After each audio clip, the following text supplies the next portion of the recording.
Hi, ladies, and welcome to Heart Talks today. Um, Today, let's talk about balance. This is something that we've been talking about in my family for several years, and I've heard some people talk about it, but let's just dive into some balance. Um, Balance is very important to have as a woman, especially if you're trying to be a woman of wisdom, a woman that's a spiritual woman, a woman that is mature. um, Balance really, really needs to be taught or talked about to the masses. I'll say that. Um, Today, I'm going to start out talking about a lot of things that happened back in the day as a result of a lack of balance. And you know what? This might end up being a series of talks about balance. But first of all, I want to ask that you all please like, share, and subscribe to my channel, and I would really, really appreciate it. Also, I wanted to let you know that in future podcasts, we're going to be talking to some great women. We're going to be talking to some people from my family list, my friend list, and also just some professional women who have made it through trying times. Some who have just had good lives, who keep it positive. There will be interviews coming up. So it's going to be more than just me, a monologue. It's going to be some dialogue coming up real soon. So back to the subject of today. It is balance. And let me just read this.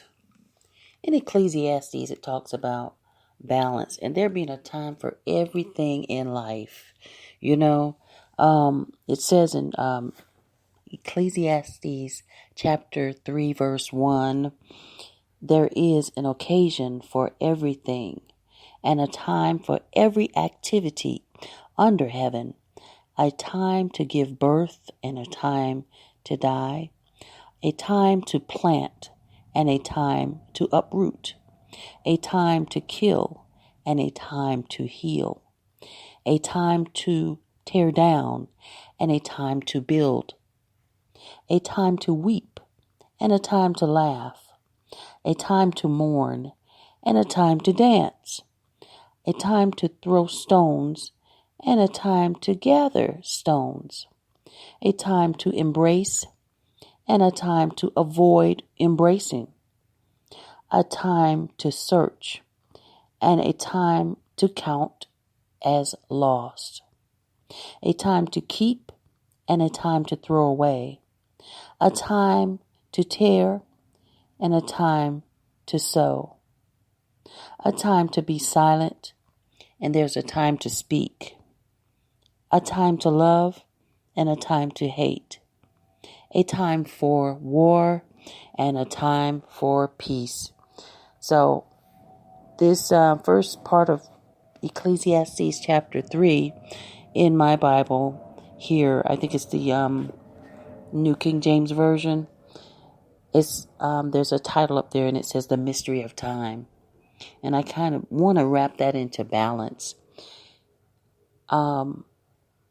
I'm nobody special. I'm just speaking from my experience, speaking from the experiences of other women and men, and speaking from the wisdom that I have gathered through the years. I do not know it all. A lot of things people have taught me, and some I've gone through myself.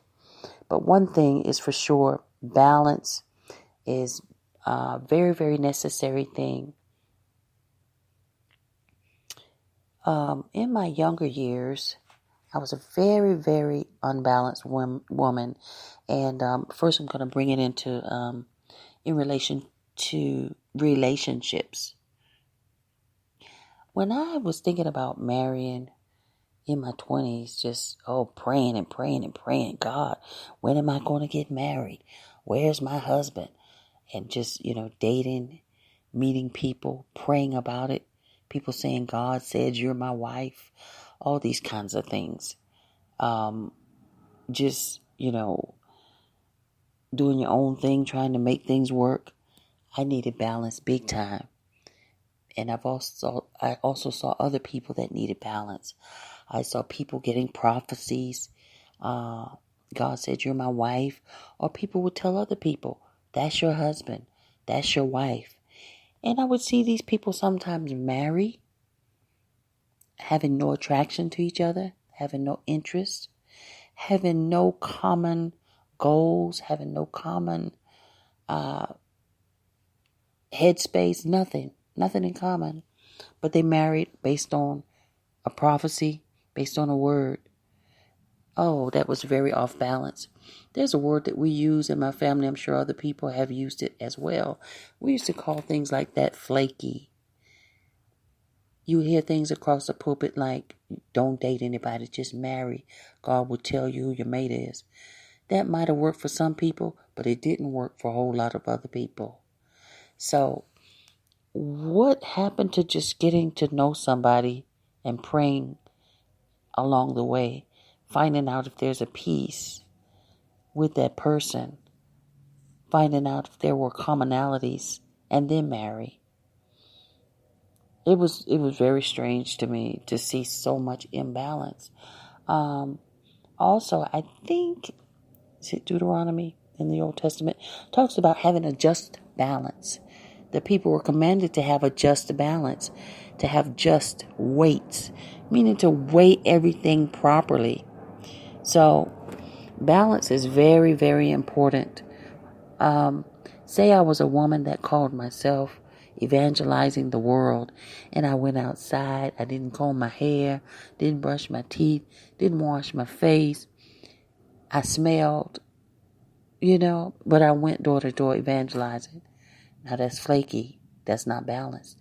And I've even seen people do things like that. Their hygiene wasn't right. They're going on dates smelling.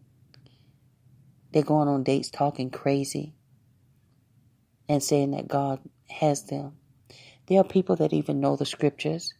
There are people that teach Bible, There are people that go around preaching, but are totally off balance in common things of life. Common things of life, they're very, very off balance with. So, I just wanted to talk about that and bring that out, that there really, really needs to be some balance in the lives of people. And did you all know that you can be a spiritual person and be mentally unstable? And, we as humans, we are tripart. This is what I believe, that there's a part to us that's a soulish realm, there's a part that's a spiritual realm, and there's a part that is natural. So sometimes we want to discard the spiritual, or we want to discard the natural, or we want to discard the physical, and we can't discard any of it. But to find a fine balance is not an easy thing to do.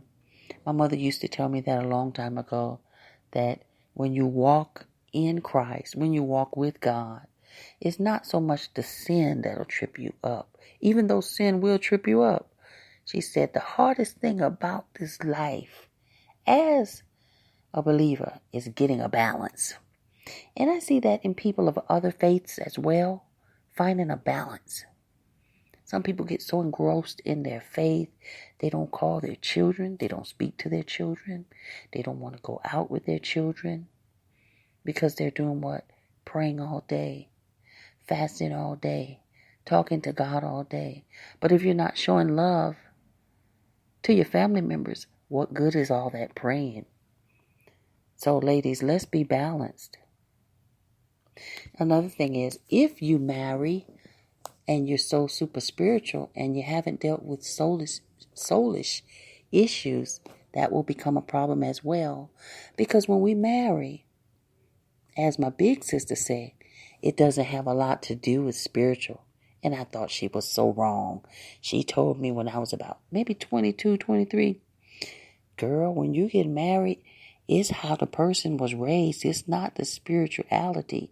And I thought she was so wrong, because we all looked at the pastor and his wife and thought, Well, I want a man like my pastor.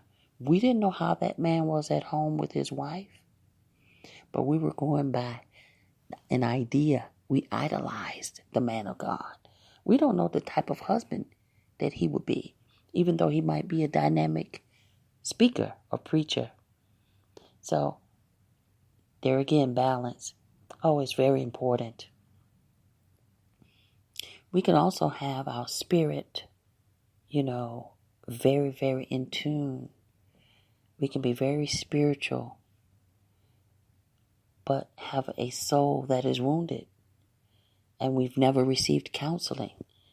And we've never received healing. And so the sum total of who we are is how we were raised, our background, what we experienced, and what we deduced from all those things. Family upbringing, people that came along in our lives, the profession, the path that we took, the education, the healing, the facing issues in ourselves that needed to be changed, the growth. So it's many, many variables for each person. Just because a person is a spiritual person does not mean that they have it all together. I've met spiritual people that was borrowing money from Tom, Dick, and Harry, and Paul, and Pete. I've met spiritual people that said God blessed them with a mansion, and they didn't have food in the refrigerator, even though they had a mansion. Back in around 2008, 6, 7, around there, when the housing market crashed, so many people prophesied that God had blessed them with houses. And one friend of mine in California, she had a boyfriend, and he bought like 11 houses and said that God blessed him to become this very, very wealthy landlord. And most of the loans that were given back then were subprime loans. People knew they didn't qualify for the houses, but they got in the houses and said that God did it. See? But as time went on, they lost their houses because over a period of time, all of their mortgages went up sky high. So they had to get rid of the houses, and many people foreclosed. So many things have happened with us as people of God. We have to be careful. We have to discern. There's nothing wrong with calling a liar a liar. We don't want to embarrass anybody. We don't want to tell people off or be boisterous or rude. But we have to face things as they are and not accept every little person that comes around saying, I can make you rich. Just send me a check for $500 and then I'll send you one for $5,000 in 2 weeks. Oh, so many things have happened to people. And balance, there's so many areas that can be talked about. But ladies, let's begin to see things for what they are and not be swooned by our emotions about how fine a man is or how nice a woman is coming in our lives. Let's learn to be balanced. We have to have more than our spiritual life together.